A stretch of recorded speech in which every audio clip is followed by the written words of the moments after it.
هو اجتباکم، یہاں مسلمانوں سے خطاب ہے، اہل ایمان سے۔ اس نے تمہیں چن لیا ہے، منتخب کر لیا ہے، کس کام کے لیے؟ بہت اہم نقطہ ہے یہ، کاش کہ یہ باتیں واضح ہو جائیں۔ یہ فلسفہ دین ہے۔ دیکھیے، جب تک نبوت کا سلسلہ جاری تھا، دو ہی کڑیاں تھیں رسالت کی، رسول ملک، رسول بشر، بات ختم۔ اب اس کے بعد جب لوگوں نے رسول کی تعلیمات کو بھلا دیا، خرابیاں آ گئیں، بگاڑ ہو گیا، اور رسول آ گیا۔ پھر جبرائیل پیغام لے آئے، اور رسول بشر اس دور کا جو ہے اس نے اس کو عام کر دیا۔ پھر کچھ عرصے کے بعد ایک اور، تو دو کڑیاں چلی آ رہی تھی، آدم سے لے کر حضرت محمد تک صلی اللہ علیہ وسلم۔ حضرت محمد پر آ کر سلسلہ رسالت ختم۔ اب کون کرے گا؟ یہ ہے نقطہ۔ اب ایک تیسری کڑی جوڑ دی گئی اس کے ساتھ، اور وہ ہے امت مسلمہ۔ اب آئندہ یہ کام امت کو کرنا ہے، امت محمد کو کرنا ہے۔ یہی وجہ ہے کہ هو اجتباکم، تم بھی اس سلسلے کے اندر منسلک کر لیے گئے ہو، تمہیں تیسری کڑی کی حیثیت سے سلسلہ نبوت و رسالت کے اندر جوڑ لیا گیا ہے۔ اب کوئی نبی نہیں آئے گا، کوئی رسول نہیں آئے گا۔ تمہارا کام ہوگا یہ کہ جو ہدایت کامل ہوگا یہ قرآن مجید میں، اسے عام کرو، پھیلاؤ، ایک ایک فرد نوع بشر تک پہنچاؤ۔ اور تمہارے ذمہ ہوگا یہ کہ اللہ کے دین کا بول بالا کرو، پورے عالمی سطح پر، تمام عالم انسانیت پر اللہ کے دین کا جھنڈا لہراؤ، اور نظام خلافت اللہ منہاج نبوت قائم کرو۔ تو تم گویا کہ اب اپنے اس نصیب پر فخر کرو۔ آپ کو معلوم ہے کہ اگر کسی ملازم کی جو ترقی ہو جائے، سلیکشن گریڈ میں آ گئے، اب آپ جا کے اس کو مبارکباد دیتے ہیں کہ نہیں؟ اس اعتبار سے یہ امت محمد صلی اللہ علیہ وسلم اس سلیکشن گریڈ میں آ گئی کہ اب اس کی حیثیت صرف امت کی نہیں ہے، یہ سلسلہ رسالت کی کڑی بن گئی ہے۔ یہی وجہ ہے کہ آخری آیت میں الفاظ آئے، لِيَكُونَ الرَّسُولُ شَهِيدًا عَلَيْكُمْ وَتَكُونُوا شُهَدَاءَ عَلَى النَّاسِ، تاکہ رسول تو گواہ بن جائے تم پر، اور تم گواہی دو پوری نوع انسانی کے اوپر۔ لہذا سلسلہ رسالت اب جو ہے تین کڑیوں پر ہے۔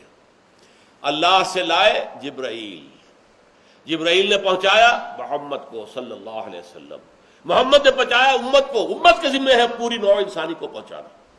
اس لیے کہ وما ارسلناک الا کافۃ للناس بشیرا ونذیرا، اے محمد ہم نے نہیں بھیجا ہے آپ کو مگر پوری نوع انسانی کے لیے بشیر اور نذیر بنا کر۔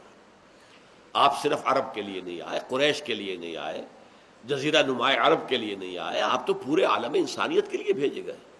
قل یا ایھا الناس انی رسول اللہ الیکم جمیعا، کہہ دیجئے ڈنکے کی چوٹ، اے لوگوں میں تم سب کی طرف اللہ کا رسول بنا کر بھیجا گیا ہوں۔ اور آپ کا جو پہلا خطبہ ہمیں ملتا ہے اس میں یہی الفاظ ہیں، انی لرسول اللہ الیکم خاصۃ والی الناس کافۃ، میں یقیناً اللہ کا رسول ہوں تمہاری طرف خاص طور پر، اور تمام نوع انسانی کی طرف عام طور پر۔ آپ کی بعثت خصوصی الی اہل العرب، ان میں سے اخص الخصوص قریش، ان میں سے بھی اخص بنو ہاشم جن میں سے خود محمد رسول اللہ تھے صلی اللہ علیہ وسلم، لیکن آپ کی بعثت عمومی پوری نوع انسانی کے لیے۔ تو یہاں فرمایا آخری آیت میں اس کے لیے جہاد کرو، محنت کو، تفصیلی گفتگو تو بعد میں ہوگی ابھی، لیکن میں نے مضمون کی مناسبت سے اسے یہاں جوڑ دیا ہے، جاہدوا فی اللہ حق جہادہ هو اجتباکم، اللہ کی راہ میں محنتیں کرو، جد و جہد کرو، جہاد کرو، کوشش کرو، جتنا کہ اس کے لیے جہاد کا حق ہے۔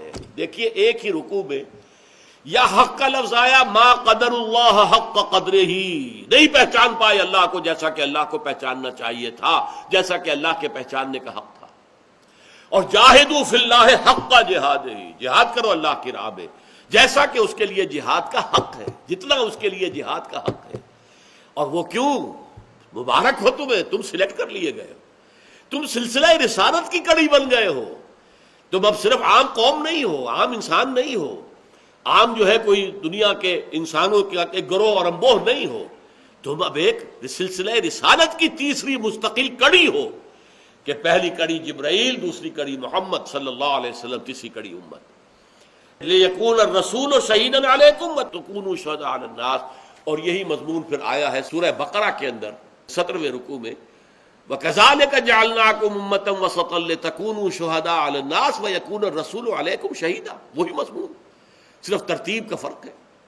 تو یہ نوٹ کر لیجئے اصطفاء اور اجتباء کا فرق۔ تمام انبیاء اور رسل وہ مصطفیٰ ہیں، مجتبیٰ بھی ہیں۔ یہ امت جو ہے یہ مجتبیٰ ہو گئی ہے اب اس اعتبار سے کہ اسے بھی سلسلہ رسالت کی دو مستقل اور دائمی کڑیوں کے ساتھ ایک تیسری کڑی کی حیثیت سے شامل کر لیا گیا ہے۔